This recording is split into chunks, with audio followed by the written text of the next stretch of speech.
organizations. And I would argue that the overwhelming majority of organizations can resolve this issue without any real cost to them.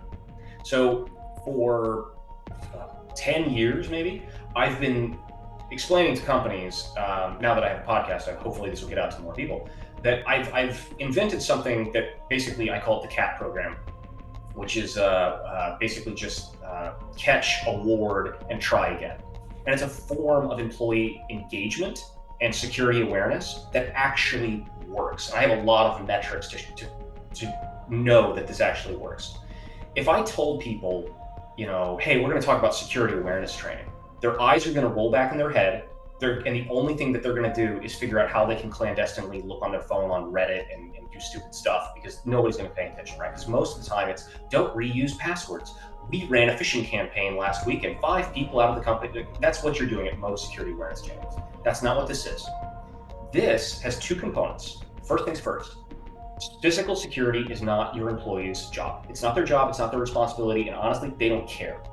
So the first thing you have to do is give them in writing something that says, under no circumstance will any employee ever get in trouble if you professionally stop somebody who you don't know, who's acting suspicious, who's not wearing a badge, whatever. If you see somebody who's looking shifty, somebody you've never seen before, somebody who's wearing a wrong badge or no badge, and you walk up to them and you say, hey, I'm really sorry, but we have to go to security, or I have to call security, or whatever, because I don't know who you are. Okay, you will never get in trouble for that, ever. Now, you can't dog tackle somebody in the stairwell. That's not professional. But as long as you're professional about it, you'll never get in trouble. Because one thing is that a lot of employees are scared and nervous because you're like, it's not my job. What if that guy's important? What if he's like the son of the CEO? Like, I don't know him. That's fucking. Second, you have to incentivize employees to actually care. Now, if I was in a room full of 100 employees in an office and I said, okay, somewhere in this building, I have placed a piece of garbage, and the employee who finds and brings me my piece of garbage will walk home today with $500,000 in cash. Everybody would stop listening to me immediately and go bring me every piece of trash in the building. It's not their job. They don't have to do it, but I have incentivized them with something they really, really want, and now they are happy to go pick up garbage. So most organizations cannot afford to just do this and just give their employees $500,000 at the drop of a hat. So employees typically want one of 2 things, money and time off. Well, time off is something you can afford. So here's what I have been telling companies to do for over a decade. Once a quarter or once a month, I recommend starting with once a month to make sure it kind of sticks, and then backing off to once a quarter. Have somebody who the employees don't know walk through the building. And if you are the employee who professionally stops that person, and you walk up to them and say, hey, I'm really sorry, you're not wearing a badge, I don't know you, etc., we have to go to security. Or you just call security and say, hey, there is this really suspicious person who I see walking around. He's on this floor. This is what he looks like. You will get so many days of paid vacation. Maybe it's free, maybe it's a week. Okay, well, if the company does that once a quarter, so 4 times a year, that's 4 weeks of paid vacation a year total.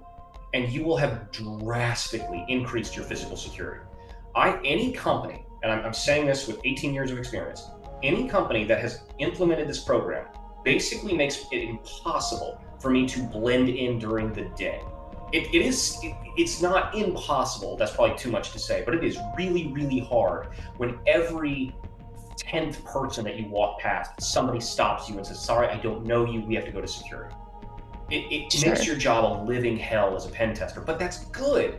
And then you realize that daylight hours, which is when most people try to social engineer their way into a building, is now this physical security has gone through the roof because most of your employees enjoy this. They want that paid time off. And as long as it happens regularly, the employees don't forget it's a thing. And so as a result, the employees are constantly scanning, they're constantly looking. And I highly encourage you as an employer to pair that, not just with some random guy walking through the building, but show the employees rogue devices. This is what a keylogger looks like. This is what a Raspberry Pi looks like. This is what an HDMI man-in-the-middle device looks like. These are your typical rogue devices. Every once in a while, put a rogue device somewhere, on the back of a workstation, on the back of a TV, whatever. And same thing, if you are the employee who spots it and calls security, you get a day or 2 paid vacation. And as a result, Sure. this becomes a game with employer or employees. They really like it. It's engaging as long as it happens regularly enough. They kind of get into it. Employees love the time off. The employers can afford to give you a few days of paid vacation, and it's a win-win. And it's not something that you had to break the bank to, oh, you got to spend, $10 million to fix, your, no, screw that, fuck that. It's, you can drastically increase your security by doing really simple things as long as you do them smart.